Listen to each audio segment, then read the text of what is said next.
man sila mga doktor o nurses nga maoy nagatiman sa mga COVID patients. Apan, nabutang usab sa risgo ang ilang kinabuhi tungod sa matag adlaw nga pagpangulikta sa mga basura.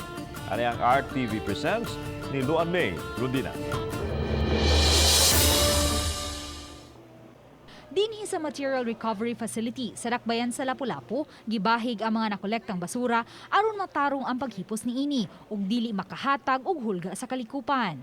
Usa sa mga nagtrabaho dinhi si Vicente Igot. Matud niya, dili lalim ang magtrabaho dinhi. Gawa sa grabing kabaho, risgo usab nga mataptan sa unsa mang matang sa sakit. Kalakayan mga kuyawan kita kay kagom gini atong atubang.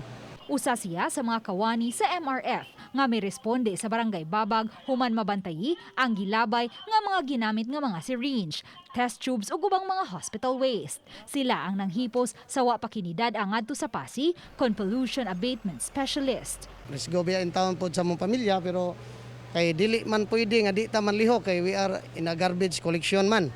So naatay panggabi pod taon ato ang mga garbage collector nasa dito, nikahuman dito nila, mo arena sa MRF for sorting na ta. Aminado ang taga-MRF nga dili sila hitsa sa protective equipment. Busa maniguro na lang sila sa paglimpyo sa ilang kaugalingon matag human sa trabaho ug mohimog mga pamaagi nga mahimsog ang ilang panglawas.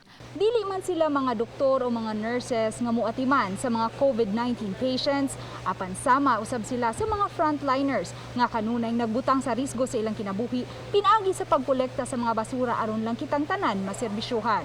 Kaninyo mga taga-MRF o Solid Waste Management ang among pagsaludo kaninyo isip mga frontliners ning pagbatok sa COVID-19. Uban ni Godfrey Rilien, ako si Luan Merondina o kini ang akong RTV Presents. Dugang usa ang nagpositibo sa COVID-19 sa Dakbayan sa Talisay. Sa post ni Talisay City Mayor Samsam Gulyas sa social media, iyang gipahibaw nga mga nakay ang labing uwahing kaso sa maong Dakbayan. Si patient number 17, 32 anyos, taga Barangay Tabunok. Gipahigayon na ang contact tracing sa kabanay niini ug ipa-swab test.